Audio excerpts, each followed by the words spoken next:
माधव कुंज बिहारी जय कुंज बिहारी जय गोपी जन वल्लभा गिरिवरधारी जय गोपी जन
नमोऽयं विष्णुपादाय कृष्णप्रेष्ठाय भूतले श्रीमते भक्तिवेदान्त स्वामीति नामिने नमस्ते सारस्वती देवे गौरवाणी प्रचारिणे निर्विशेषशून्यवादी पाश्चात्यदेशतारिणे वन्देऽहं श्रीगुरो श्रीयुतपदकमलं श्रीगुरो वैष्णवांश्च श्रीरूपं साग्रजातं सहगण रघुनाथान्वितं तं शरीरं साद्वैतं सावधूतं परिजन सहितं कृष्ण चैतन्यदेवं श्री राधा कृष्ण पादां सहगण ललिता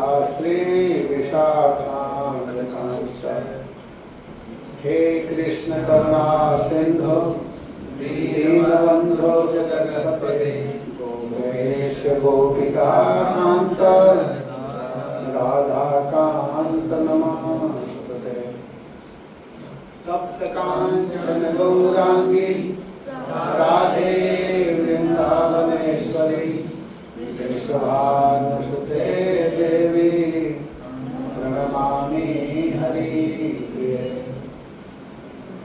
ध्येयं सदा परिभवाग्नमभीष्टदोहम् तीर्थास्पदं शिवविरिञ्चिनुतं शरण्यम् हृद्यार्तिहं प्रणतपालभवाब्धिबोधं वन्दे महापुरुषते चरणारविन्दम् आशामहो चरणगेरुहं दिशांश्यां वृन्दावने विगोर्मलतो शठेना यादुस्त्यजं स्वजनमार्यपथं च हित्वा धेजुर्मुकुन्दपदवीं श्रुतिभिर्व्रजेम निगमकल्पतरोर्गलितं फलं शुकमुखादमृतदवसंयुतं पिबत भागवतं रसमालयं मुहुरहो रसिका भावुका जय श्री कृष्ण चैतन्य प्रभु नित्यानंद श्री अद्वैत गदाधर श्रीवासादि गौर भक्तवृंद हरे कृष्णा कृष्णा कृष्णा हरे हरे हरे राम राम राम हरे हरे। ओम नमो भगवते वासुदेवाय। ओम नमो भगवते वासुदेवाय। ओम नमो भगवते वासुदेवाय। ओम नमो भगवते वासुदेवाय।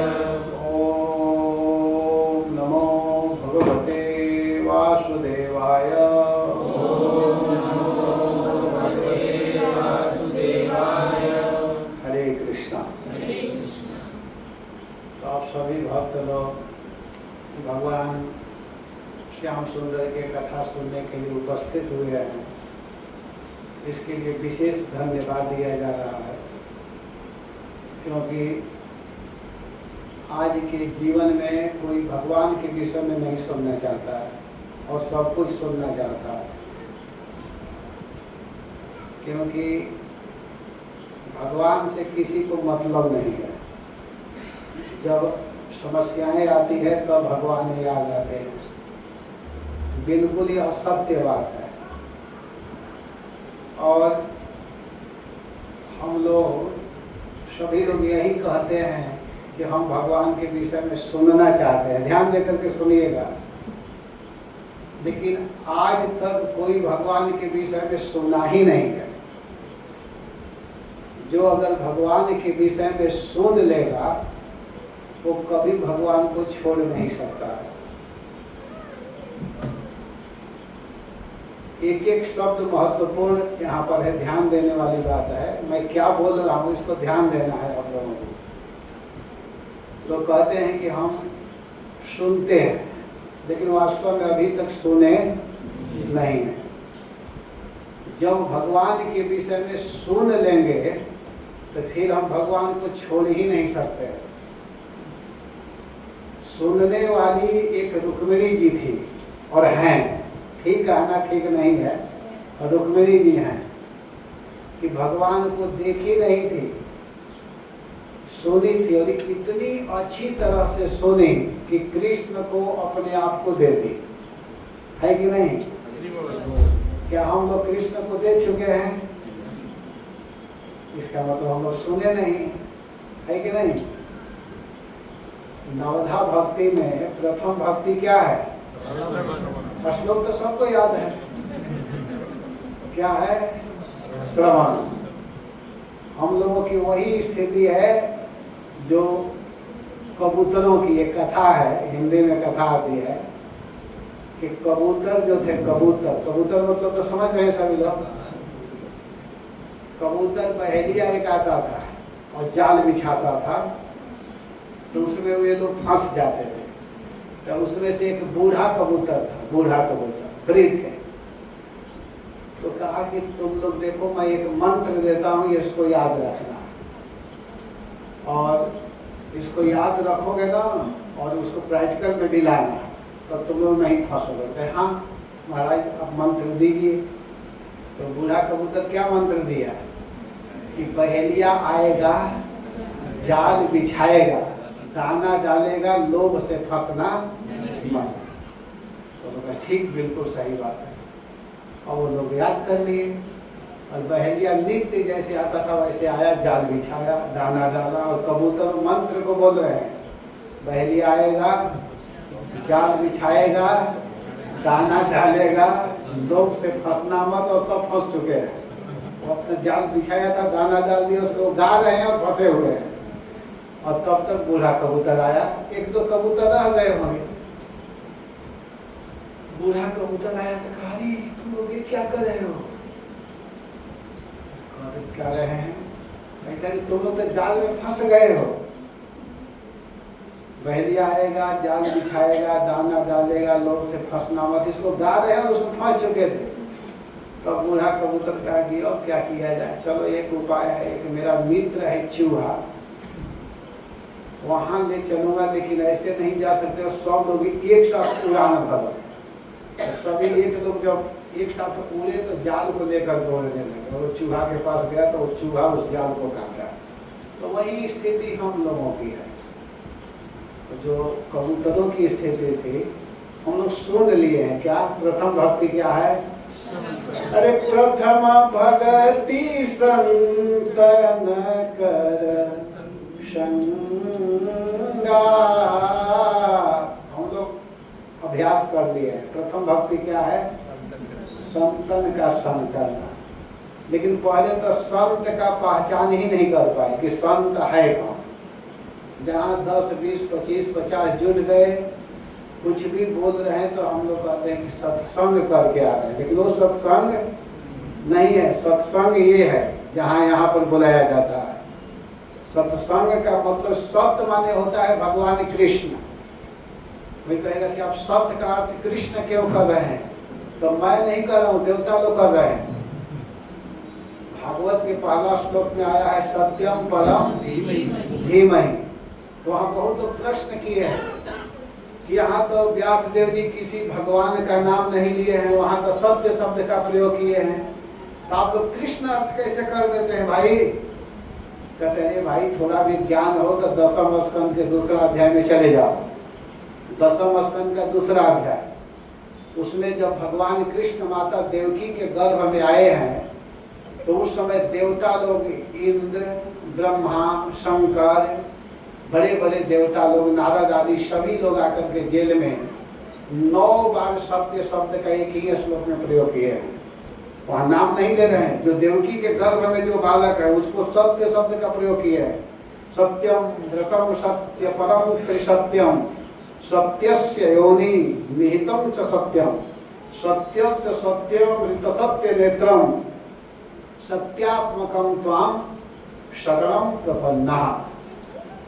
9 बार सत्य शब्द का प्रयोग। वो सत्य कौन है?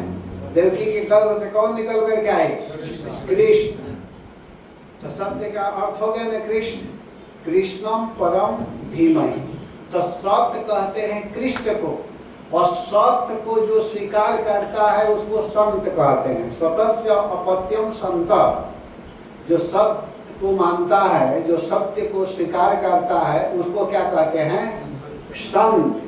और ऐसे संतों के बीच में जो जाकर के बैठता है, सुनता है, उसको कहते हैं सत्संग। ठीक है ना? ये ध्यान देना है। तो पहले ऐसे भक्तों के बीच में बैठना चाहिए, अभ्यास करना चाहिए, सुनना चाहिए, श्रवण करना चाहिए, तब हम लोगों को समझ में आएगा कि वास्तव में क्या सुनना है, क्या करना है। तो पहला भक्ति है श्रवण। जब तक हम लोग सही ढंग से सुनेंगे नहीं तो आज भक्ति को नहीं कर सकते हैं। श्रवणम कीर्तनम विष्णु स्मरणम पाद सेवनम अर्चनम वंदनम दास्यम सख्यम आत्मा, सारा टिका हुआ है श्रवण पर। जब तक हम सही ढंग से सुनेंगे नहीं तब तक हम लोग अन्य भक्ति को नहीं कर सकते हैं। मूल स्तंभ, ने पिलर जिसको बोलते हैं। अभी मैं देख रहा था, जिस घर में रुका हूँ वहाँ बाहर दिख रहा था, ऐसे बिल्डिंग को मैं देख रहा था। इससे भी ऊंचा ऊंचा बिल्डिंग है सूरत में, आप लोग हैं देख रहे हैं। तो जो हम लोग ऊपर देखते हैं, तो जितना ऊपर गया है ना, तो मत समझिए कि जमीन से उठाने को उतना ऊपर वो टिका हुआ है, उसके नीचे बहुत सही ढंग से दिया गया होगा, है कि नहीं? तब वह बिल्डिंग ऊपर टिका हुआ है। तो सारी भक्ति का मूल जड़ क्या है? श्रवण। श्रवण सुनना चाहिए। और 9 भक्ति में 9 आचार्य हुए हैं। श्रवण के आचार्य अलग हुए हैं, कीर्तन का आचार्य अलग हुए हैं, स्मरण का आचार्य अलग हुए हैं, वंदन का आचार्य अलग हुए हैं, पाद सेवन का आचार्य अलग हुए हैं, सख्य का आचार्य अलग, दास्य का अलग, अपने आप को समर्पण करने का अलग।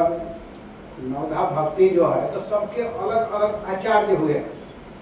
ऐसे सभी लोग सब भक्ति करते थे, लेकिन सभी में एक एक जो था उसमें स्पेशल थे। तो इन नवधा भक्ति में जो अंतिम भक्ति है, अंतिम भक्ति क्या है? आत्मनिवेदन। आत्मनिवेदन के आचार्य कौन हुए? बलि महाराज। बलि महाराज आत्मनिवेदन के आचार्य हुए हैं। तो आत्मनिवेदन का मतलब होता है क्या, पहले ये जानना जरूरी है, फिर हम आगे की कथा सुनाएंगे। आत्मनिवेदन का मतलब क्या हुआ है? आत्मनिवेदन का अर्थ समझिएगा, बहुत सहज, बहुत सरल, बहुत सुगम अर्थ है। आत्मनिवेदन का मतलब होता है कि देह से लेकर के आत्मा पर्यंत, देह से लेकर के आत्मा पर्यंत समस्त पदार्थ को सर्वतोभाव से जो भगवान को समर्पण कर देता है, उसी को आत्मनिवेदन कहते हैं। उसी को आत्मनिवेदन नामक भक्ति कहा जाता है। आत्मा से लेकर अथवा देह से लेकर के आत्मा तक सब कुछ भगवान को दे देना ही आत्मनिवेदन है।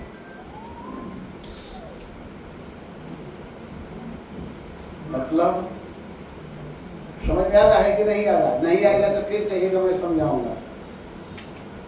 देह से लेकर के मैं देह हूं इसको भूल जाना, सब कुछ भगवान को दे देना ही आत्मनिवेदन है। और उसमें अहम भाव नहीं होना चाहिए, स्वयं अपने लिए चेष्टा शून्य होना। अब मुझको कुछ नहीं, मैं कुछ हूं ही नहीं, सब भगवान का है।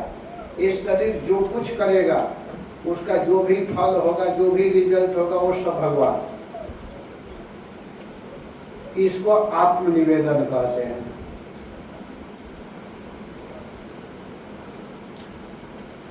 अपने साधना साध्यों को अपने आराध्य के चरणों में, आराध्य माने भगवान, भगवान के चरणों में साकल्येन समर्पण करना तथा एकमात्र भगवान के लिए समस्त व्यापार, समस्त कार्य, सब कुछ करना, सब कुछ भगवान को देना ही आत्मनिवेदन है। आत्मनिवेदन, आप जो कुछ कमा रहे हैं सुबह से लेकर के शाम तक, वो सब ला करके भगवान के सामने रख देना, ये आपका है, मेरा कुछ भी नहीं है। बताइए कितना कठिन काम है कि नहीं? है कि नहीं? बोलिए।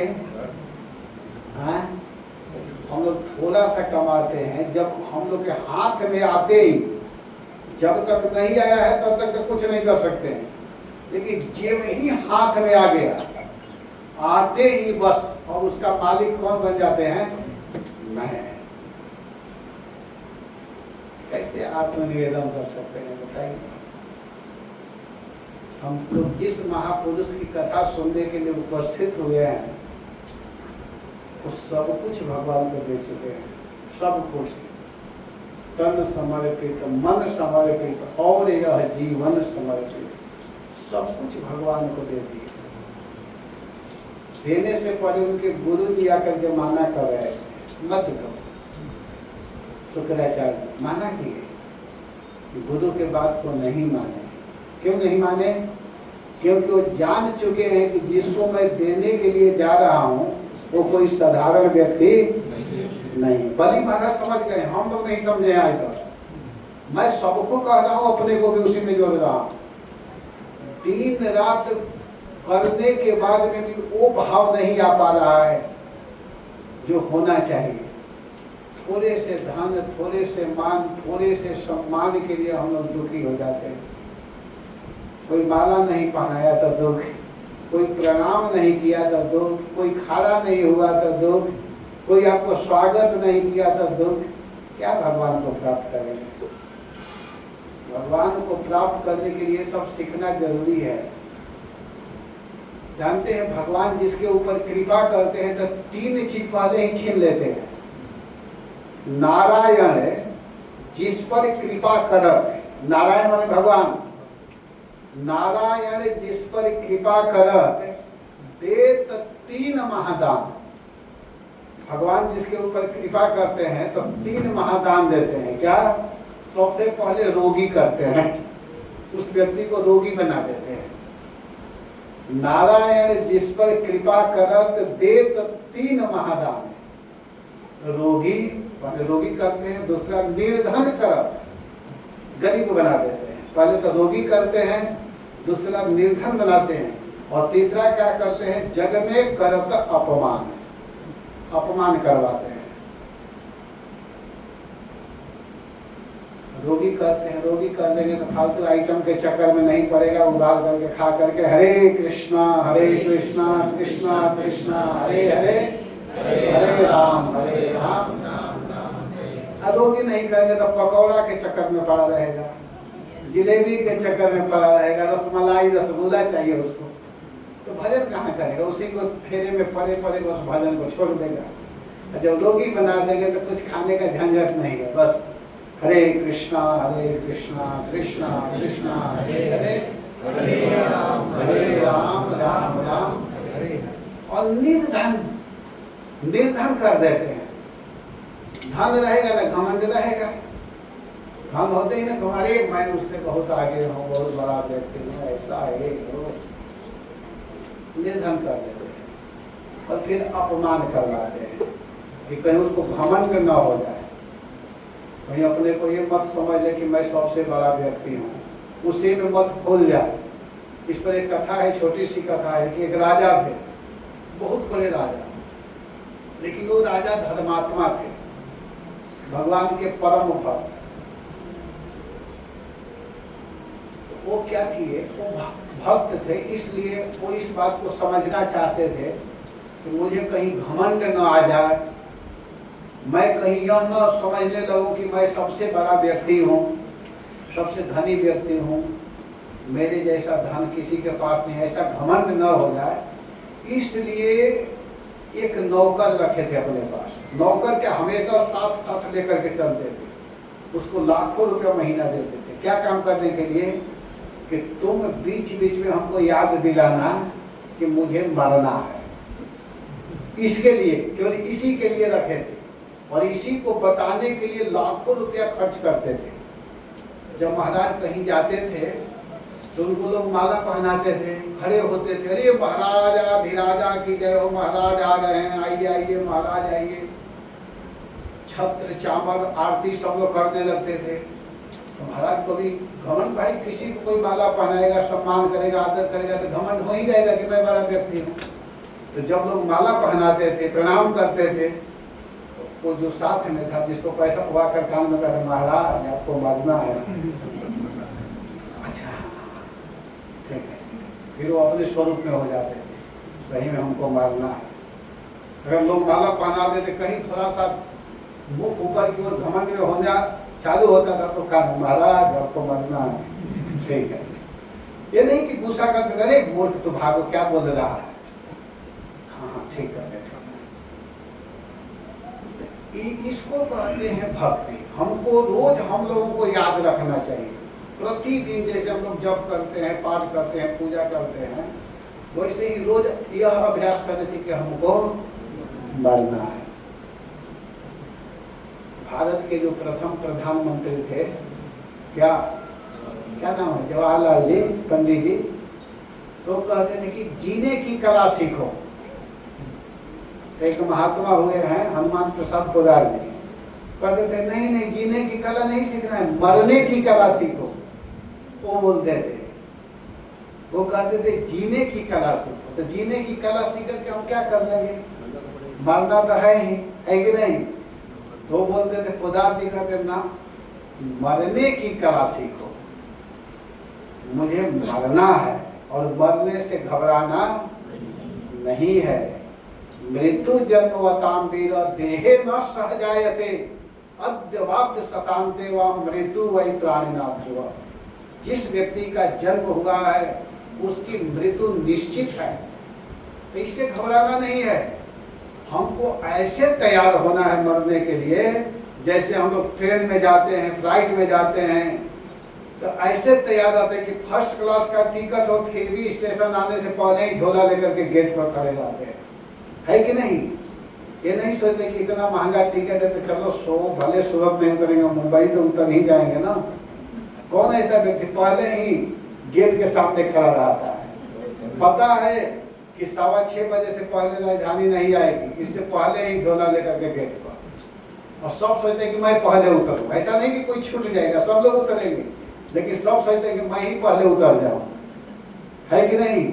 वैसे ही हम लोगों को मरने के लिए झोला लेकर के पहले गेट पर खड़ा रहना चाहिए।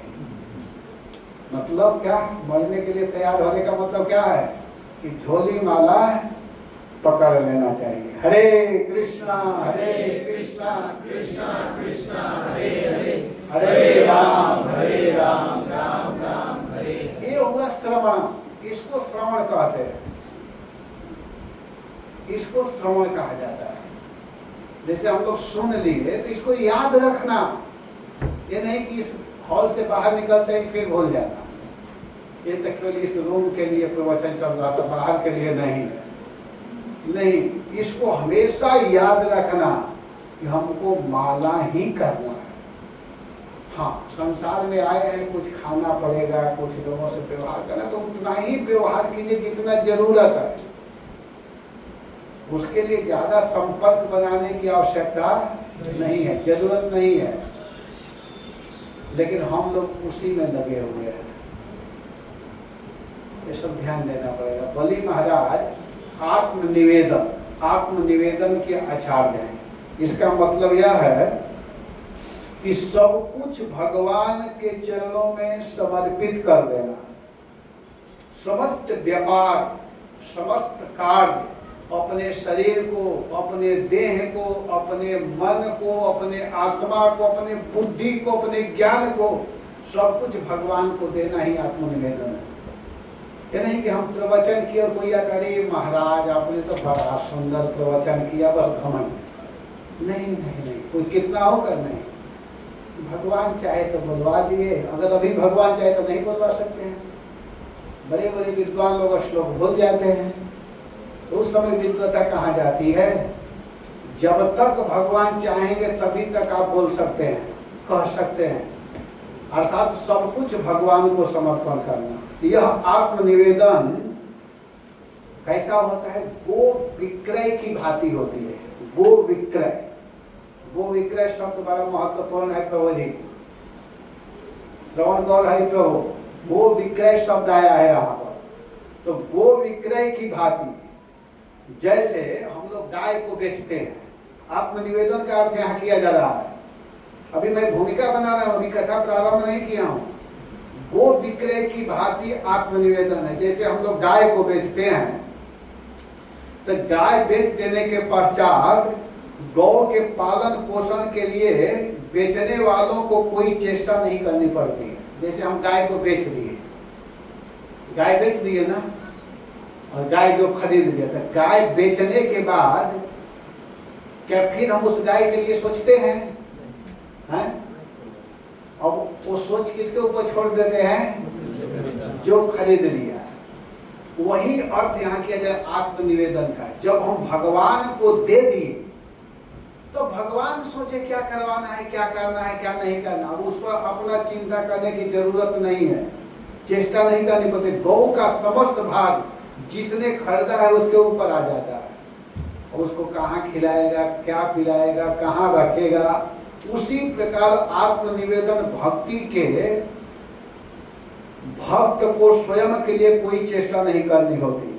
उस भक्त का संपूर्ण दायित्व, सब कुछ भगवान संभालते हैं।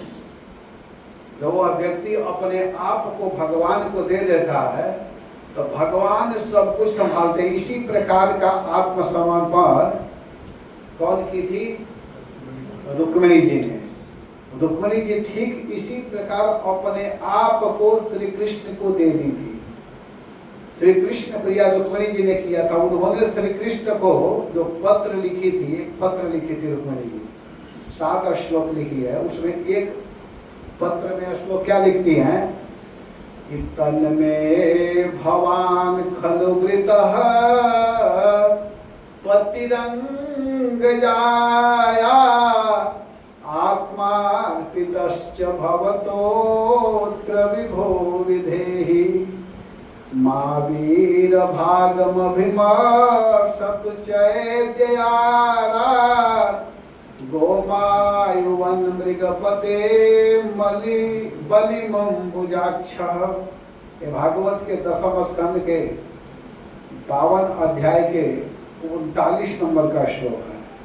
रुक्मिणी जी पत्र लिखती और कहती है, हे पुरुष भूषण, भगवान को संबोधन करेंगे कृष्ण को, कहती हैं कि हे पुरुषों के आभूषण, हे पुरुष भूषण, हे हमारे स्वामी, मैंने अपने मन में पति के रूप में आपको वर्ण किया है। मैं अपने मन में पति के रूप में आपको चुना है, वर्ण किया है। मैंने सर्वतो भावेन सब तरह से आपको, अपने आप को आत्मसमर्पण कर चुकी हूँ। मैं अपने आप को, मैं आपको दे चुकी हूँ। आप अंतर्यामी हैं, आप सब कुछ जानने वाले हैं। अतः हे नाथ, हे पुरुष भूषण प्रभु, हे स्वामी, आप मेरे मन के बात को समझ रहे हैं, इसलिए आप अंतर्यामी हैं। अतः आप यहाँ पधार करके आप द्वारिकापुरी से कौंडल्यपुरी में आइए और यहाँ आकर के आप क्या कीजिए कि पतित्वेन मेरा वर्ण कीजिए। आप हमारे स्वामी हैं, आप हमारे पति हैं, आप हमारे रक्षक पालक सब कुछ हैं, तो आप मुझको वर्ण कीजिए। हे अरविंदाक्ष, हे नाथ, मैं सर्वतो भावेन आपको आत्मसमर्पण कर चुकी हूँ। आपके श्री चरणों में प्रार्थना है कि शिशुपाल आदि अन्य व्यक्ति मेरे समर्पित गात्र का स्पर्श न कर सके। गात्र माने मैं आपका भाग हूँ, मैं आपको दे चुकी हूँ अपने आप को, तो आपके भाग को, आपके अंश को शिशुपाल जैसे दुष्ट व्यक्ति स्पर्श भी न कर सके। हे नाथ, मैं अपने आप को आपको दे चुकी हूँ, इसलिए कृपा करके आप आइए और आकर के आप मेरा वर्ण कीजिए, अर्थात आप हमको हरण करके यहाँ से ले जाइए। मैं अपने आप को दे चुकी हूँ। तो भगवान ऐसा किए। जब व्यक्ति अपने आप को भगवान को दे देता है तो भगवान भी उसी तरह उस व्यक्ति को स्वीकार करते हैं। जब व्यक्ति को घमंड होता है कि मैं करने वाला हूं, तब तक भगवान दूर रहते हैं। जैसे द्रौपदी जब चीर हरण हो रहा था, वस्त्र हरण किया जा रहा था, जब तक अपने बल का प्रयोग करती रही तब तक भगवान नहीं आए। लेकिन सब कुछ छोड़ करके दोनों हाथ को जेभी ऊपर करके कही, हे द्वारिका के नाथ, मैं आपके शरण में हूँ, आप आइए। उसी समय भगवान आ गए। नारी है कि सारी है कि सारी ही की नारी है, भगवान नारी के रूप में, साड़ी के रूप में आकर के रक्षा की है। इस बात को यहाँ कहा जा रहा है। कोई कोई देह समर्पण ही आत्मसमर्पण कहते हैं, जैसा कि भक्ति विवेक में कहा गया है। बिके हुए पशु की चिंता जिस पर विक्रेता करता है, उसी प्रकार से हरि को समर्पण करके भक्तों को भी शरीर के पालन पोषण संरक्षण की चिंता से मुक्त हो जाना चाहिए। कोई कोई शुद्ध क्षेत्र के अर्थात जीवात्मा के समर्पण को ही आत्मसमर्पण आत्मनिवेदन कहते हैं। यहाँ पर बड़ा महत्वपूर्ण चीज बताया गया है। तो हम लोग जो कथा सुनेंगे यहाँ पर बलि महाराज के विषय में सुनेंगे। तो बलि महाराज ने आत्मनिवेदन, आत्मनिवेदन माने अपने आप को भगवान को दे चुके हैं। इस कथा को सुनेंगे। तो कथा इस प्रकार है, हम तो भागवत के विषय में सुनते हुए आए हैं, बहुत दिनों से सुन रहे हैं। अति संक्षेप में सुनिए। यह श्रीमद् भागवतम जो है डायरेक्ट भगवान की वाणी है। भगवान में और भागवत में कोई अंतर नहीं है। बहुत अच्छा लगा माता जी के यहाँ जहाँ मैं रुका हूँ, माता जी बोली कि कोई बताया, मैं सुनी हूँ कि अगर ठाकुर जी नहीं हैं और वहाँ कोई भागवत को रख रहा है तो स्वयं भगवान ही है। तो सुनी, यही सुनी होंगी, प्रभु जी लोग बताए होंगे। तो वास्तव में भागवत में और भगवान में कोई अंतर नहीं है। ये स्वयं भगवान ही है, ये भगवान है। हमारे पास मूल भागवत है। मूल भागवत माने 18,000 श्लोक इसमें है, 12 स्कंद इसी में। ये केवल संस्कृत है, इसमें एक भी शब्द हिंदी नहीं है। जैसे प्रभुपाद जी ने 18 जो पुस्तक बनाए हैं भागवत का, तो उसमें बहुत सुंदर तात्पर्य अर्थ सब कुछ लिखा हुआ है। और यह मूल भागवत है। मूल केवल संस्कृत ही संस्कृत है, इसमें ये केवल संस्कृत है। तो हम लोग 18 पुस्तक लेकर नहीं चल पाते हैं। मुझको अभी ये सब चलाने भी नहीं आता, इसलिए मैं नहीं ले पाता हूँ। तो इसी को लेकर के चलता हूँ। इसमें कोई भी श्लोक देखना है तो देख लेते हैं। ये समझिए कि मैं भगवान को लेकर के हमेशा चलता रहता हूँ। ये स्वयं भगवान है। भागवत जी में वर्णन है कि जब भगवान को जाना था, कहाँ? अपने धाम। सब काम भगवान कर लिए तो देवता लोग भगवान के शरण में आए। मुख्य ब्रह्मा जी आए और आकर के भगवान से कहते हैं कि हे नाथ, हे प्रभु, जिस कार्य के लिए आपको बुलाया गया था वो काम हो चुका है, वो सारा कार्य हो गया है। भगवान को किसके लिए बुलाया गया था?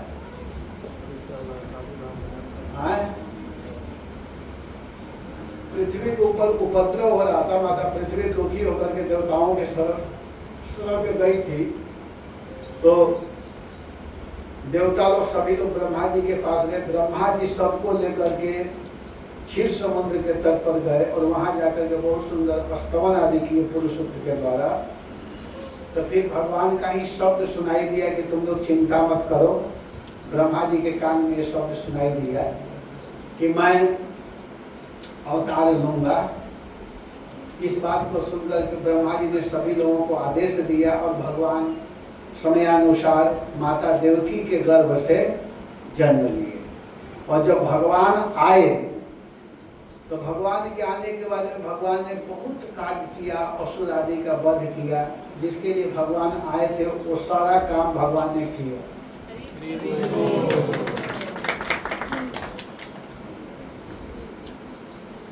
तो सारा काम भगवान ने किया। भगवान पुतना आदि जितनी भी राक्षसियां थी, राक्षस थे, सबका वध किए। इसके बाद में अब देवता लोग, ब्रह्मा जी खुद भगवान के पास गए और जाकर के कहे कि प्रभु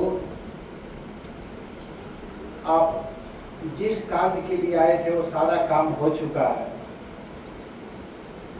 अच्छा व्यक्ति का कर्तव्य होता है कि जैसे किसी को बुलाना चाहिए वैसे ही उसकी विदाई भी करनी चाहिए। तो ब्रह्मा जी कहे कि हमारा काम हो गया। तो प्रभु ऐसे मैं आपको जाने के लिए कह नहीं रहा हूँ, आप रुकना चाहे तो रुक सकते हैं, लेकिन हम लोगों का कार्य हो गया है, अगर जाना है तो जा भी सकते हैं। ऐसे हम नहीं चाहेंगे कि आप जाइए। तो भगवान कहेंगे नहीं नहीं मुझको जाना है, जरूरी है मुझे जाना। तो भगवान जाने के लिए जब भी तैयार हुए तो भगवान के परम मित्र जिनका नाम है उद्धव जी, उद्धव जी रोने लगे। भगवान के भाई भी लगते हैं और मित्र भी लगते हैं। उद्धव जी रोने लगे कि आपके बिना मैं रह नहीं सकता हूँ। क्योंकि उद्धव जी भगवान से इतना प्रेम करते थे कि जब 5 वर्ष के थे उद्धव जी, भागवत के 3 स्कंद में वर्णन है, भगवान को भी देखे नहीं थे, भगवान के विषय में सुने थे, तो भगवान की ऐसी सेवा में तल्लीन हो जाते थे कि उनकी माता जी आकर के उद्धव जी को कहती थी चलो बेटा खाने का समय हो गया, भोजन करने का समय हो गया।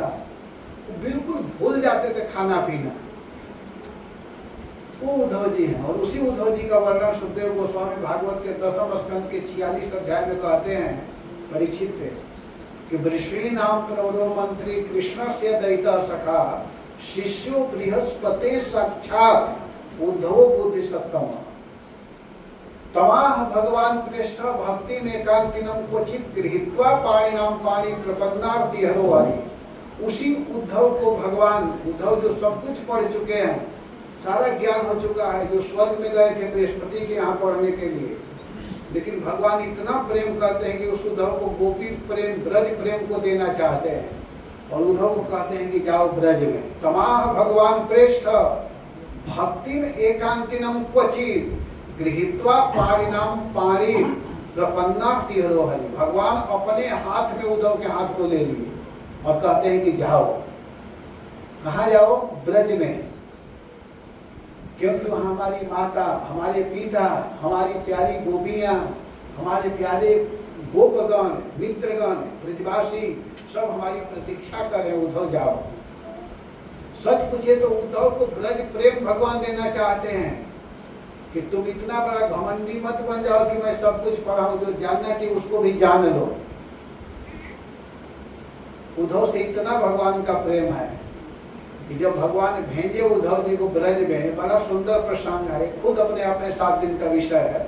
तो जब भगवान भेजे हैं उद्धव जी को पहले तो घमंड में आए कि मैं ऐसा उपदेश करूंगा कि सभी लोग कृष्ण को भूल जाएंगे। लेकिन क्या उपदेश करेंगे? जब ब्रज में आए, रात भर प्रवचन किए नंद यशोदा को। जब भोर होने का समय हुआ तो यशोदा जी कहती हैं उद्धव के सामने ही, नंद बाबा के सामने, अरे मेरे लाला, हो कन्हैया, अरे बेटा तो कहाँ चला गया था लाला, देखो देखो देखो, अरे मेरे लाल देखो, अभी अभी तुम्हारे लिए माखन बिलो करके लाई हूँ, लो। उद्धव जी कह रहे लो, मेरा सारा प्रवचन किसी काम का नहीं है। यशोदा को साक्षात कृष्ण दिखाई दे रहे हैं। और जब गोपियों के मध्य में आते हैं तो गोपियां क्या कहती हैं? अक्रूरा आगतम किम हुआ, क्या फिर अक्रूर आ गया है? उस समय तो आया था तो हमारे स्वामी को ले गया और अपने स्वामी का वध करवाया, और इस बार आया है हम लोगों को ले जाकर के अपने स्वामी का तर्पण करना चाहता है, क्या पिंडदान देना चाहता है। जब थोड़े नजदीक आए तो कहती अरे वो नहीं, ये तो हमारे प्रियतम के परम सखा उद्धव हैं। और उद्धव जी आए, उद्धव जी उपदेश देना चालू किए, बहुत चालू किए, बहुत प्रवचन दिए। प्रवचन देते देते उद्धव जी कहते हैं कि तुम लोग किसके वियोग में रो रही हो, किसकी चिंता कर रही हो? जिसकी चिंता करे उसका हाथ है, ना पैर है, ना मुख है, निर्गुण ब्रह्म का चिंतन करो। गोपियां कहती है अरे उद्धव किस ब्रह्म की बात कर रहे हो, किसका ध्यान करने की बात कर रहे हो? हम लोग का 10-20 मन नहीं है, एक मन था, वो उसी दिन श्याम सुंदर के साथ चला गया। और जहाँ प्रेम की बात कर रहे हो, जानते हो कृष्ण से मेरा क्या संबंध है? सभी गोपियां कहने लगी। उद्धव भाई क्या संबंध है? कहती जानते नहीं हो तो सुन लो। अरे वो तो है हमारे ही, गोपीजन कहती हैं, अरे वो तो है हमारे ही हमारे ही हैं, हम वो नहीं के वो नहीं के वो नहीं के हैं।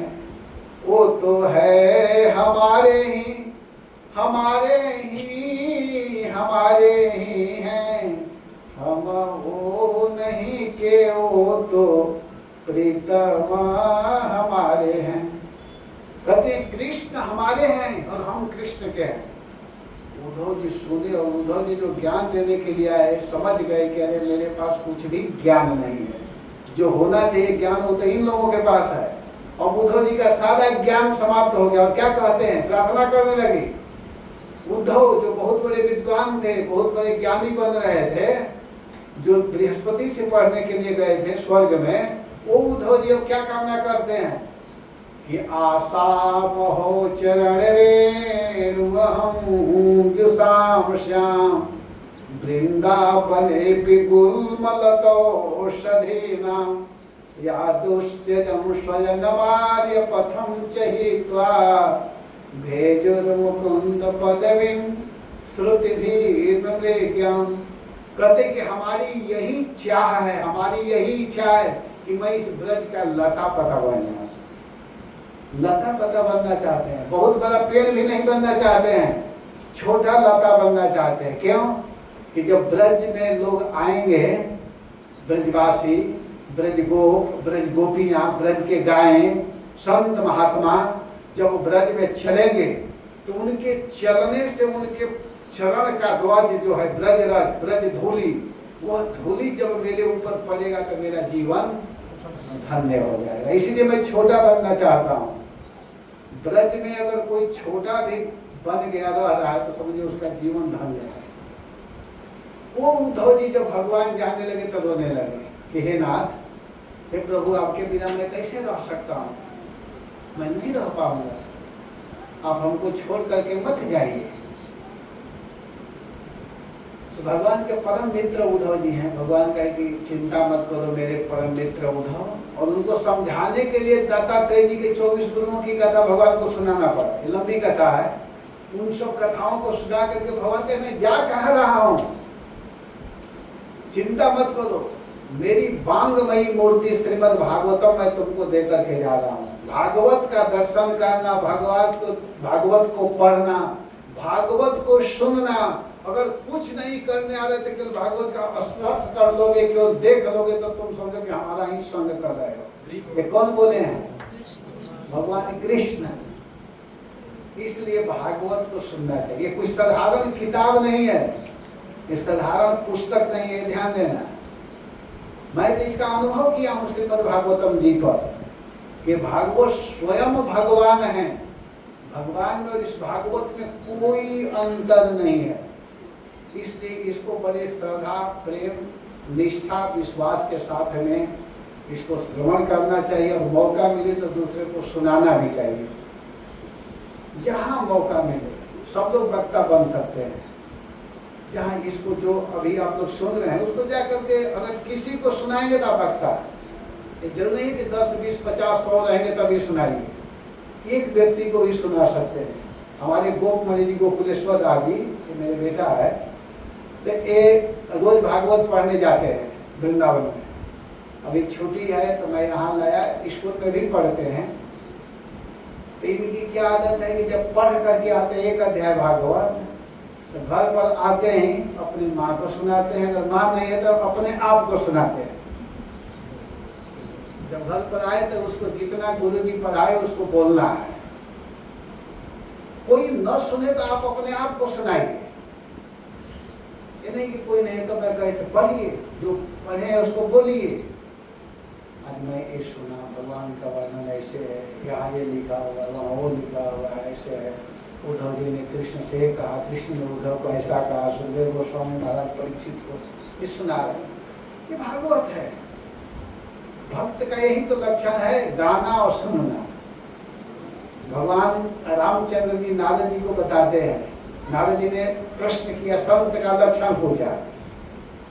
संतन के लक्षण रघुवीरा, कहूँ नाथ भव भंजन वीरा।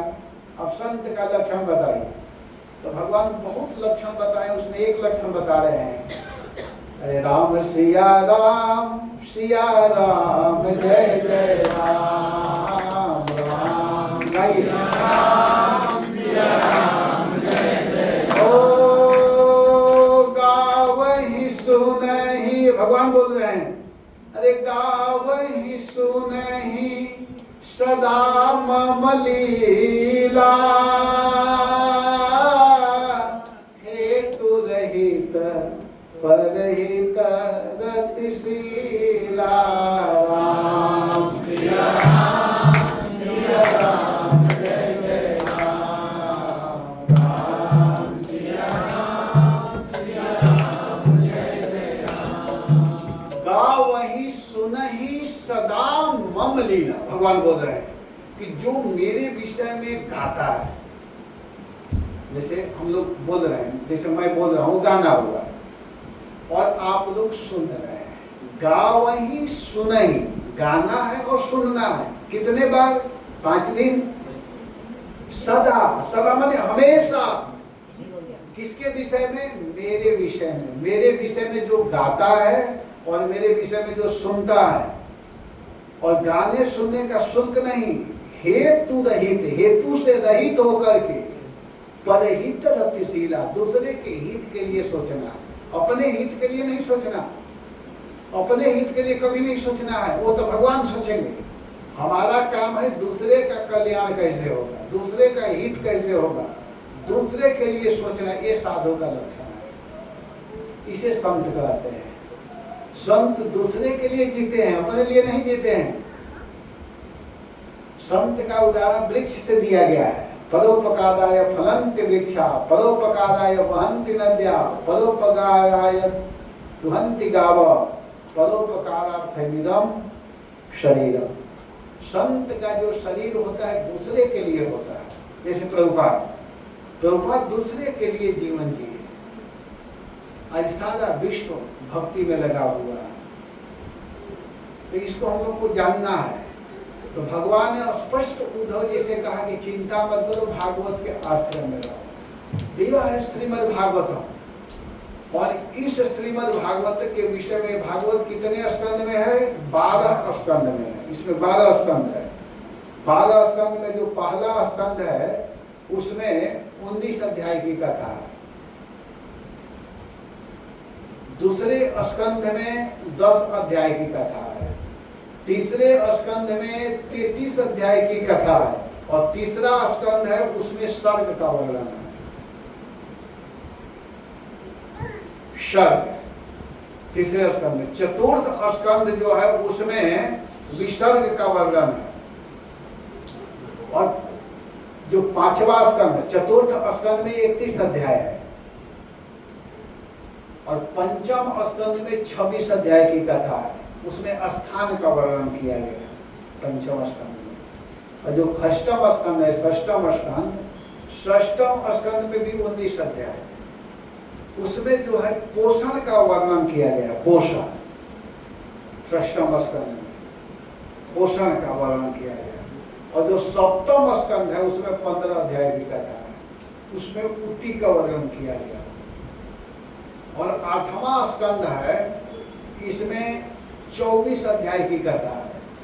और इसमें मनवंतर का वर्णन किया गया है। 9वें स्कंद में, जो 9वां स्कंद है उसमें ईशानु कथा, इसमें भी 24 अध्याय है। और 10वां स्कंद जो है, 10वां स्कंद में 90 अध्याय की कथा है। उसमें निरोध का वर्णन किया गया। और जो 11 स्कंद है उसमें मुक्ति, उसमें 31 अध्याय है। और 12 स्कंद में 13 अध्याय है जिसमें आश्रय का वर्णन किया गया। तो इस प्रकार संपूर्ण भागवतम में 335 अध्याय है, जिसमें जो मध्य अष्टम स्कंद है, अष्टम स्कंद में मनवंतर का वर्णन किया गया। तो मनवंतर का वर्णन करते हुए यहाँ पर सुखदेव गोस्वामी बड़ा सुंदर कथा सुनाते हुए कहते हैं कि इस अध्याय में जो महाराज परीक्षित ने प्रश्न किया है, 8वें स्कंद में मनवंतर का वर्णन है। महाराज परीक्षित का जिज्ञासा है कि यद्यस्मिन् अंतरे ब्रह्मन भगवान विश्व भावन। महाराज परीक्षित प्रश्न कर रहे हैं, श्रोता तो प्रश्न कर रहे हैं, कहते कृतवान कुरुते करता यदि तो नागते देवा। भूत भविष्य और वर्तमान। उत्तर में सुखदेव गोस्वामी कहते हैं कि अध्याय में 4 मनवंतर की कथा कहते हैं।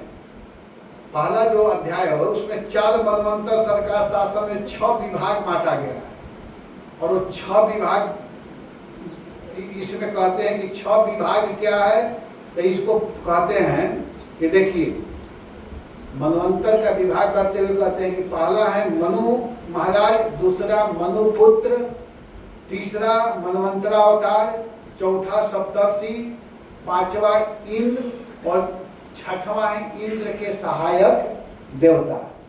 ये 6 विभाग। जैसे इस देश को चलाने के लिए अलग अलग विभाग होता है ना, वैसे ही मनवंतर सरकार को चलाने के लिए भी अलग अलग विभाग है। तो इसको करते हुए कह रहे हैं कि जो पहला अध्याय है, पहला अध्याय में ब्रह्मा के पुत्र जो स्वयंभू मनु हैं उनकी कथा उसमें किया गया है। आकुति जो करदम जी की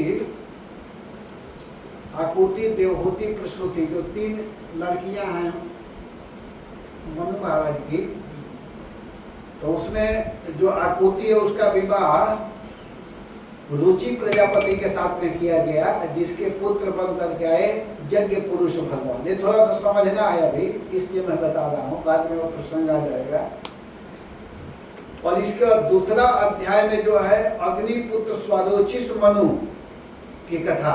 तीसरे में प्रियव्रत के पुत्र उत्तम मनु जो सत्यसेन, सत्यजीत जो मनवंतरावतार के रूप में आए थे। और इसके बाद चौथा जो मनवंतर है उसमें तामस बने थे मनु, और उसमें भगवान हरि जो है मनवंतरावतार के रूप में आए थे। और वही भगवान हरि जो हैं गजेंद्र की रक्षा किए थे ग्राह से।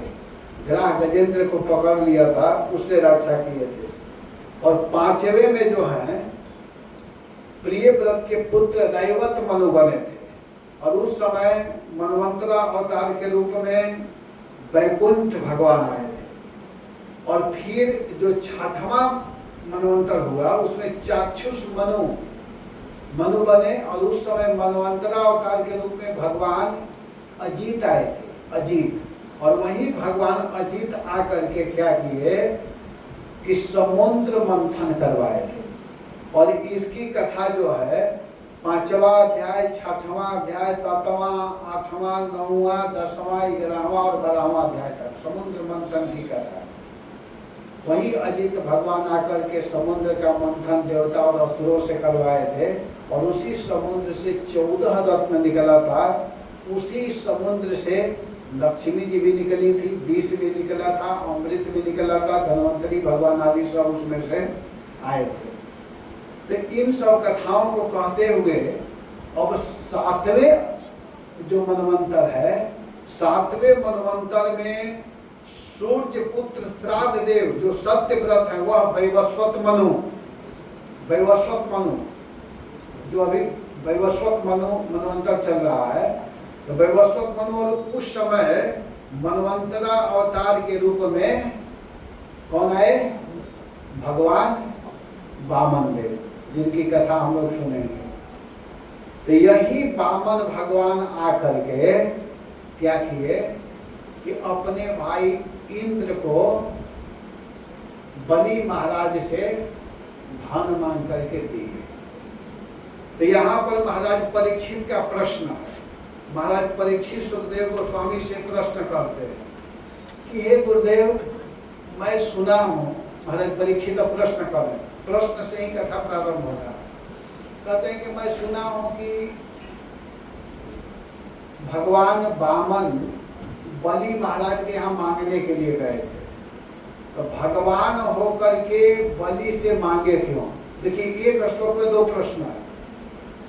महाराज परीक्षित बड़े सावधानी पूर्वक कथा सुन रहे हैं। जब संक्षेप में कथा कह करके सुखदेव जी आगे निकलना चाहते हैं, वक्ता लोग कभी कभी भागना चाहते हैं कि श्रोता लोग फंसा देते हैं प्रश्न करके। तो सुखदेव जी सोच रहे थे कि हमको जल्दी जल्दी कथा करते हुए 10वें स्कंद में विस्तार करूंगा। तो संक्षेप में कह करके निकालना चाह रहे थे। जैसे अन्य मनवंतरों का वर्णन किए वैसे ही वैवस्वत मनवंतर का भी वर्णन करना चाह रहे थे। उसी मनवंतर में भगवान वामन देव आए और बलि ने क्या किया था कि देवताओं के धन को ले लिया था, स्वर्ग का राजा बना हुआ था, और उस समय वामन भगवान आकर के उससे मांग करके अपने भाई इंद्र को दे दिए। इतना कहकर को आगे बढ़ना चाह रहे थे। तब तक सुनिए सुनिए सुनिए गुरुदेव, मेरा प्रश्न है। हाँ बोलो, क्या प्रश्न है? तो प्रश्न करते हैं कि बले पदत्रय भूमि कस्मात् हरि याचत। भगवान हरि हैं, तो भगवान हरि होकर के बलि से मांगे क्यों? ये पहला प्रश्न है। जब भगवान है तो मांग क्यों रहे हैं? भगवान को मांगने की क्या आवश्यकता है? प्रश्न समझ में आ रहा है ना आप लोगों को? वो भगवान है तो भगवान होकर के मांगे क्यों? पहला प्रश्न। और दूसरा है कि मांगे तो बलि महाराज दिया, बेचारे के पास जो कुछ था सब कुछ दे दिए, तो देने वाले व्यक्ति को बांधे क्यों? ये समझ में नहीं आ रहा है गुरुदेव, आप कृपा करके बताइए। तो सुखदेव जी कहे कि तुम प्रश्न तो बहुत जल्दी कर दिए, लेकिन उसका उत्तर 9 अध्याय में है और इसके लिए पर्याप्त समय चाहिए। 1 2 दिन 3 दिन की कथा नहीं है, ये कम से कम 7 दिन की कथा है, नहीं तो एक एक अध्याय करेंगे तो 9 दिन की कथा है। और मैं इस पर कई एक जगह बोला, मेरे YouTube चैनल में विस्तार से कथा है। अमृतसर में किया हूँ, सिसौली में किया हूँ, मायापुर में किया हूँ, एक एक श्लोक को बहुत सुंदर व्याख्या किया हूँ। लेकिन यहाँ तो उतना व्याख्या होगी नहीं, लेकिन अति संक्षेप में बताया जाएगा।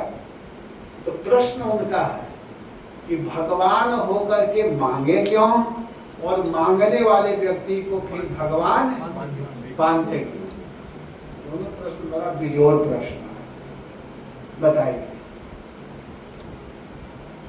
ईश्वर भूत्वा कृपणवत, जगदीश्वर होकर के भी दरिद्र के समान, कृपणवत, कृपणवत कहते हैं दरिद्र के समान। हरि बले पदत्रयम भूमे, श्री हरि ने बलि से 3 पद पृथ्वी कस्मात् आयाचत, क्यों मांगा? कस्मात्, कस्मात् माने क्यों, याचत माने मांगा। भगवान होकर के क्यों मांगे? और लब्धम अर्थम अपि, लब्धम अर्थम जो चाह रहे थे, लब्ध माने उनके मनोरथ होने पर भी उनका मनोरथ पूर्ण हुआ, प्राप्त हुआ। लब्ध माने प्राप्त हो गया, जो मांग रहे तो मिल गया। तब मिलने के बाद तम बंध, उनको बांधे क्यों? भाई कोई किसी से मांग रहा है और उसको मिल गया तो उसको खुश होना चाहिए, उसको माला पहना करके प्रणाम कर, अरे भाई तुमने बड़ा काम कर दिया, चलो धन्यवाद, बहुत अच्छा है। भगवान एक बार भी नहीं बोल रहे हैं। और उसको बांधे क्यों? आप कृपा करके बताइए। एतद वेद तमीक्षामो, परीक्षित कहते हैं, महत को तो हलमहीनः यज्ञेश्वरस्य पूर्णस्य बंधनम चाप्यनादशः।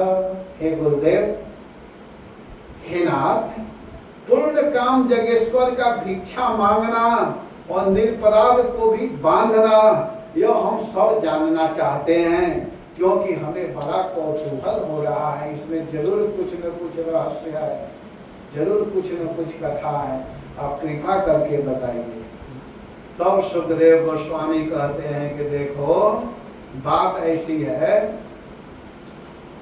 सुखदेव गोस्वामी कहते हैं कि हे राजन, इंद्र द्वारा पराजित तथा लक्ष्मी और प्राणों से हीन किए गए शुक्राचार्य द्वारा जीवित कर दिए गए, अतः उनके शिष्य महात्मा बलि सब प्रकार से सर्व समर्पण करके उन भृगुनंदन शुक्राचार्य जी की सेवा करने लगे।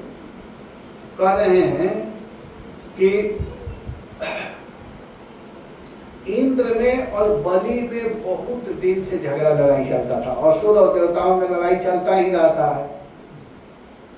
तो बार बार होता था, इंद्र कितने बार बलि को मार देंगे, लेकिन बलि को जब मार देते थे तो बलि को मार देते थे तो उस समय शुक्राचार्य संजीवनी विद्या के द्वारा बलि महाराज को जीवित कर देते थे।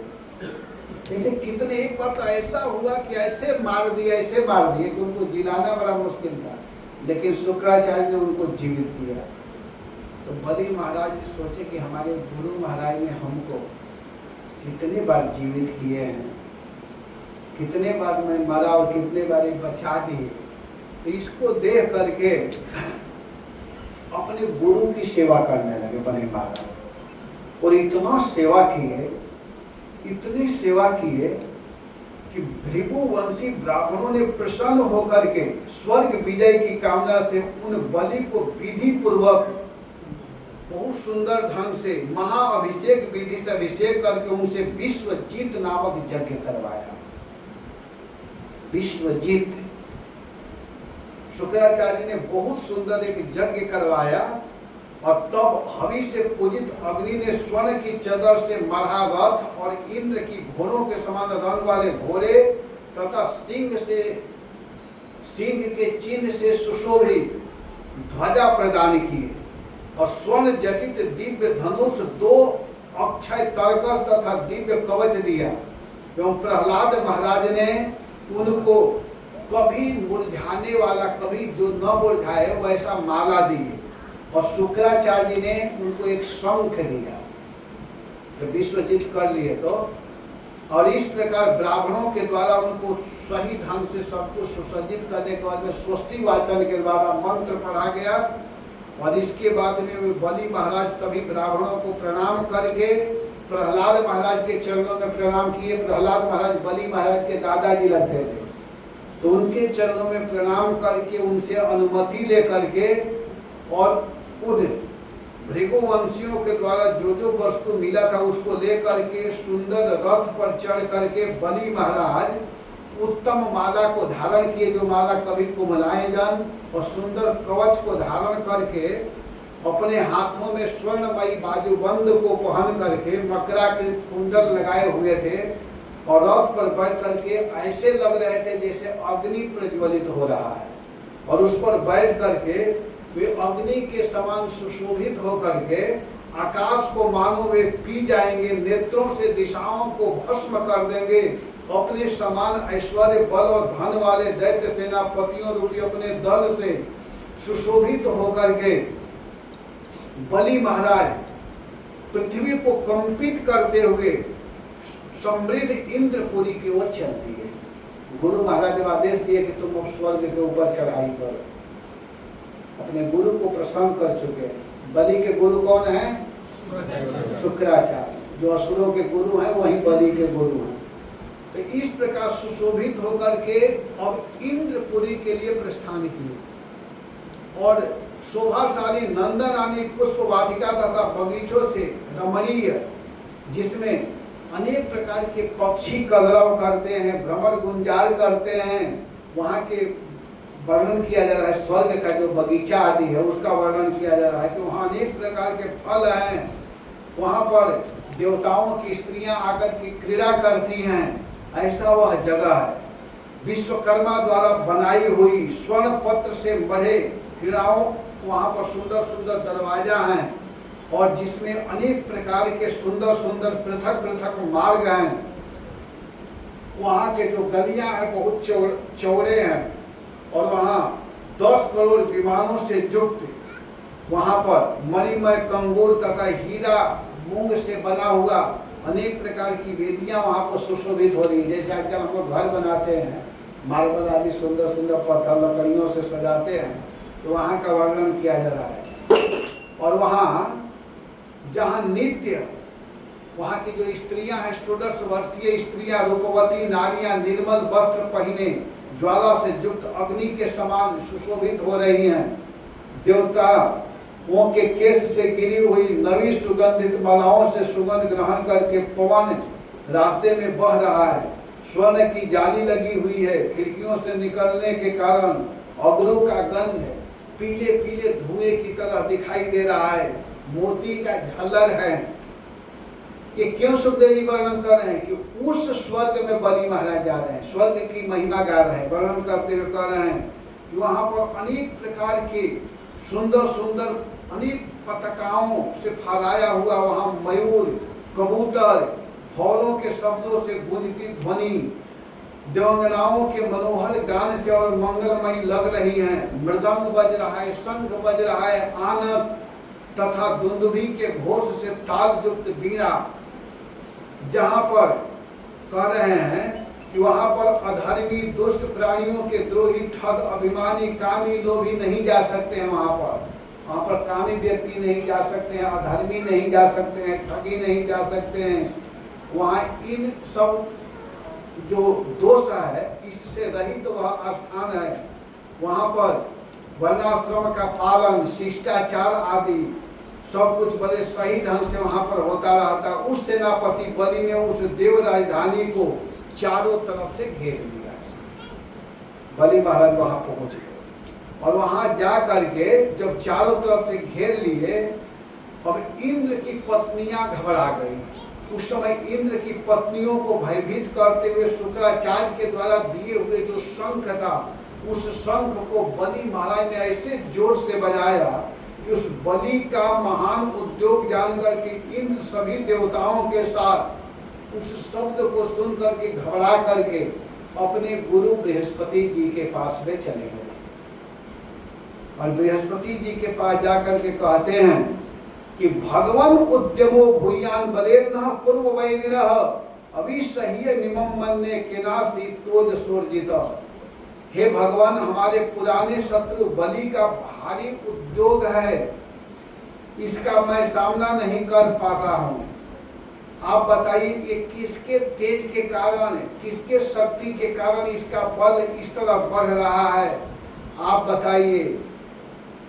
मैं देखता हूं कि इस समय बलि को कोई भी किसी प्रकार से रोकने में समर्थ नहीं है। वे प्रलय की अग्नि के समान बढ़ रहा है। जान पड़ता है मुख से इस विश्व को पी जाएगा, जीभ से दसों दिशाओं को चाट जाएगा, नेत्रों से दसों दिशाओं को भस्म कर देगा। ऐसा इसका प्रभाव लग रहा है। आप कृपा करके मुझे बताइए कि मेरे इस शत्रु की इतनी बढ़ती, जिसे किसी भी प्रकार से दबाया नहीं जा सकता है, इसका क्या कारण है? इसके शरीर, मन और इंद्रियों में इतना बल और तेज कहां से आ गया है? इसने इतनी बड़ी तैयारी करके चढ़ाई की है, कृपा करके बताइए, हम जानना चाहते हैं। तब गुरु बृहस्पति जी ने बोला, बेटा तुम जो प्रश्न कर रहे हो जानते हो? जानामि, मैं जानता हूं। प्रश्न समझ में आ गया ना कि बलि महाराज जब स्वर्ग में गए, सीधा सीधा समझिए, तो आज बलि महाराज ऐसे स्वर्ग की ओर बढ़ रहे हैं कि अब किसी से भयभीत नहीं हो रहे हैं। जब शंख बजा रहे हैं तो स्वर्ग की जो देवताओं की स्त्रियां हैं वे भयभीत होकर के अपने पति के पास जाती हैं, कहते हैं रक्षा कीजिए। इंद्र उस आवाज को सुन करके ऐसे घबरा गए कि इंद्र कुछ नहीं कर सकते हैं। इंद्र को लगा कि मैं अगर कुछ भी आक्रमण करूंगा तो हमको मार देगा, समाप्त कर देगा। तो सीधे अपने गुरु के पास गए। इंद्र के गुरु कौन है? इंद्र के ही नहीं, समस्त देवताओं के गुरु बृहस्पति जी हैं। और असुरों के गुरु कौन है? शुक्राचार्य। तो शुक्राचार्य जी की इतना बलि सेवा किया था कि शुक्राचार्य प्रसन्न होकर के ऐसे शंख लिए, ऐसी शक्ति प्रदान किए, ऐसे मंत्र का उच्चारण किए कि जाओ बेटा तुम विजय को प्राप्त हो। और उसी के बल से बलि जब स्वर्ग के ऊपर चढ़ाई किया था, आज इंद्र भयभीत होकर के अपने गुरु के पास गए और गुरु के पास जाकर के कहते हैं, हे गुरुदेव, आज से पहले कितने बार बलि चढ़ाई करने का प्रयास किया, लेकिन हम लोगों के भय से आ नहीं पाता था, दूर से ही भाग जाता था। लेकिन आज जो बलि का प्रभाव मैं देख रहा हूँ, तेज देख रहा हूँ, उसके तेज के सामने हमारा नेत्र टिक नहीं पा रहा है, हम कुछ नहीं कर पा रहे हैं। ये बल कैसे बढ़ा हुआ है? आप बताइए अब मुझे क्या करना चाहिए? तब बृहस्पति जी कहते हैं, जानामि मघवन छत्रो। कहते हैं बलि महाराज के बृहस्पति जी कहते हैं कि देखो इंद्र तुम्हारे शत्रु की उन्नति का कारण मैं जानता हूं। तो क्या जानते हैं? तो कहते हैं कि वेदवादी भृगुवंशी ब्राह्मणों ने शिष्य के लिए यह तेज संपादन किया है, शिष्याय, अपने शिष्य के लिए सब शक्ति दिया है। इस पर प्रभुपाद जी बड़ा सुंदर भाव लिखे हैं। प्रभुपाद जी लिखते हैं, उसको मैं थोड़ा सा पढ़ देता हूँ। प्रभुपाद जी क्या कहते हैं कि बृहस्पति जी इंद्र को बताए कि बलि का तेज उनका अपना नहीं है। तो ध्यान दे दो, प्रभुपाद जी कहते हैं कि अभी बलि का तेज है, बलि का जो प्रभाव है, बलि का जो बल है वो बलि का नहीं है, तो किसका है? कहते हैं कि उनके पूज्य गुरुदेव शुक्राचार्य जी का है। यस्य प्रसादात् भगवत प्रसादो जस्य प्रसादा न गति कुतोपि। गुरु के प्रसन्न होने पर व्यक्ति को अद्वितीय शक्ति विशेषतया आध्यात्मिक उन्नति प्राप्त होती है। मान लीजिए कि इंद्र पूछे कि गुरुदेव, जब बलि का यह शक्ति नहीं है, शुक्राचार्य जी की शक्ति है, उसके गुरु की शक्ति है, तो आप थोड़े कम हैं, आप भी हमको शक्ति दे दीजिए ना। लेकिन ये मत समझो शुक्राचार्य से मैं कम हूँ। बृहस्पति जी कहते हैं कि मैं शुक्राचार्य से किसी भी माने में कम नहीं हूँ। तो मानिए इंद्र पूछे कि तब क्यों गुरुदेव हमें शक्ति नहीं आ रहा है? तो तुम में कमी है, बलि जैसा तुम नहीं हो, तुम में कमी है, मुझ में कमी नहीं है। गुरु का आशीर्वाद ऐसी उन्नति के लिए किए जाने वाले निजी प्रयास से अधिक शक्तिशाली होते हैं। कभी कभी हम लोग अपने उन्नति के लिए स्वयं प्रयास करते हैं, तो अपना प्रयास जितना करते हैं, अगर गुरु थोड़ा भी कृपा कर दें तो आपके प्रयास से ज्यादा गुरु की कृपा काम करने लगती है। नरोत्तम दास ठाकुर कहते हैं कि गुरु मुख पद्म वाक्य चीते ते करिय ऐक्य आदर ना करिए मन आशा। विशेषकर आध्यात्मिक प्रगति के लिए गुरु के आदेश का अवश्य पालन करना चाहिए। विशेषकर आध्यात्मिक उन्नति के लिए, जो हम भक्ति मार्ग में जो बढ़ना चाहते हैं, तो हमको ध्यान हमेशा देना होगा कि हमारे गुरु महाराज ने मेरे लिए क्या आदेश दिया है। ठीक है ना? हम लोगों के लिए गुरु मंत्र बहुत जरूरी है। गुरु महाराज हम लोग को क्या आदेश, किसी को कहे कि आप कथा करो, किसी को कहे प्रीचिंग करो, किसी को कुछ जो भी सेवा मिला है उसको ईमानदारी से करना चाहिए, और अगर उसी को हम करेंगे तो हमारी उन्नति होगी। यहाँ पर बृहस्पति जी बड़ा सुंदर बात कह रहे हैं। प्रभुपाद जी इस पर लिखते हैं, तो देखिए गुरु जिसके ऊपर प्रसन्न हो जाते हैं तो फिर शिष्य आगे बढ़ने लगते हैं। आज जो बलि का प्रभाव बढ़ा हुआ है, बलि की जो शक्ति बढ़ी हुई है, वो बलि का नहीं है, वो गुरु कृपा किए है। शुक्राचार्य जी के बल से आज इस तरह का तेज इसका बढ़ा हुआ। तो भवत विधो भवान्वापी वर्जयिते स्वरम हरिम यस्य शक्तः पुरस्थातम कृतान्तस्य यथा जना।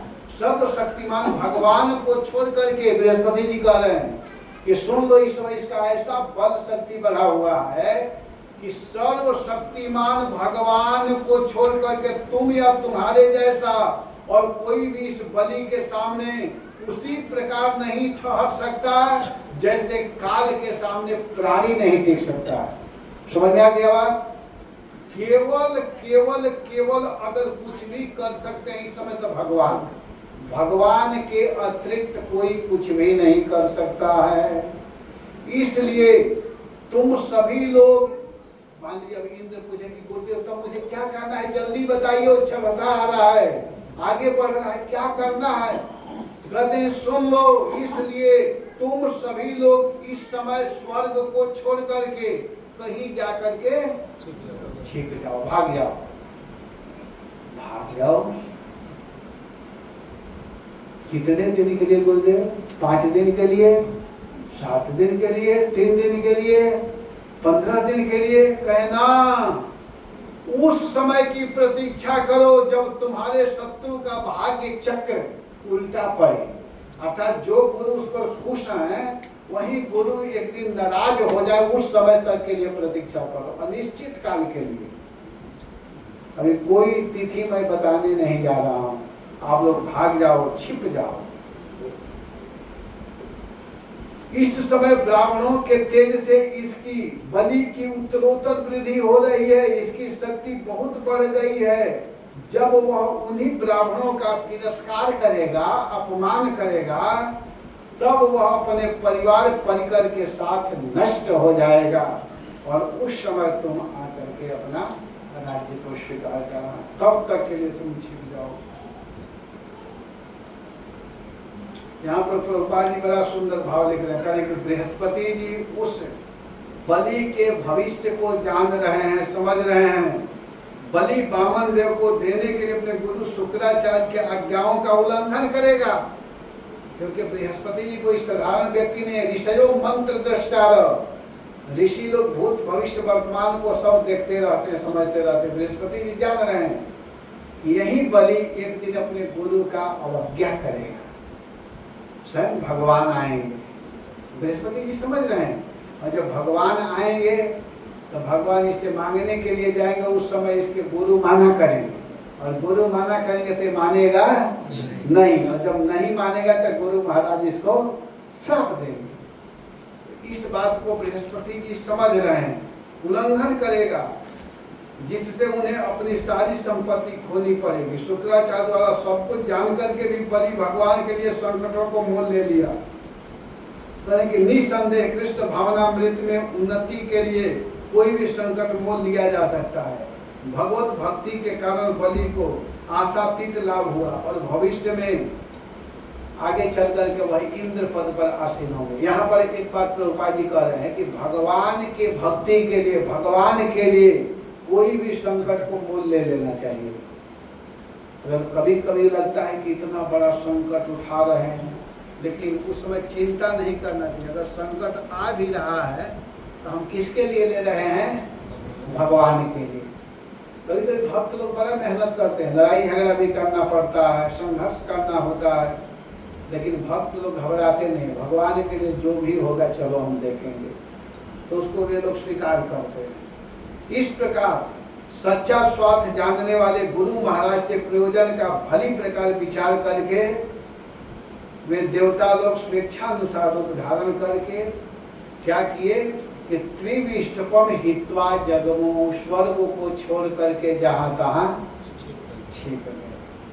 तब देवताओं के छिप जाने पर विरोचन नंदन बलि ने देव राजधानी, देवताओं की जो राजधानी है स्वर्ग में अमरावतीपुरी, वहां गया। और वहां गया तो देख रहा है कि इंद्र का सीट खाली है, जाकर के उस पर बैठ गया। इंद्र के पद पर जाकर के वो बैठ गया। तो देखा कि स्वर्ग बिल्कुल खाली है, वहां कोई है ही नहीं। तो जाकर के बलि बैठ गए। लेकिन इंद्र के सीट पर कौन बैठता है इसको खूब बढ़िया से जानते हैं शुक्राचार्य। शुक्राचार्य जी को मालूम है कि इंद्र का पद किसको मिलना चाहिए। किसको मिलना चाहिए? जो 100 अश्वमेध यज्ञ करके जाता है, 100 बार अश्वमेध यज्ञ करता है, वही व्यक्ति इंद्र के पद पर बैठता है। लेकिन बलि इंद्र के पद पर तो बैठ गया है, लेकिन वास्तव में इंद्र के अधिकार प्राप्त नहीं किया है। इंद्र बनने का अधिकारी अभी नहीं है। कभी कभी क्या होता है कि जो इलेक्शन में नहीं जीतते हैं उनको भी मंत्री पद दे दिया जाता है कि नहीं? सरकार आती है तो सरकार जिसको चाहती किसी को भी बैठा देती है, मंत्री बना देती है। लेकिन 6 महीना के अंदर में इलेक्शन करना पड़ता है और उसमें उसको जिताया जाता है कि नहीं? राज्यसभा या लोकसभा से, विधान परिषद या विधानसभा से जिता करके फिर उसको उस सीट पर बैठाया जाता है। इसी प्रकार इंद्र के पद पर बलि तो बैठ गए थे, लेकिन वास्तव में वह इंद्र के अधिकारी अभी नहीं थे। तो इस बात को कौन जानते हैं? शुक्राचार्य। तो शुक्राचार्य जी विचार किए कि भाई ये हमारा शिष्य इंद्र पद पर तो बैठ गया है, लेकिन अभी यज्ञ पूरा किया नहीं है, तो इसे यज्ञ करवाना चाहिए। तो इसके लिए उन्होंने अब यज्ञ कराना प्रारंभ करवाया कि यज्ञ करो, 100 यज्ञ कर लोगे तब तुम इंद्र पद पर बनोगे।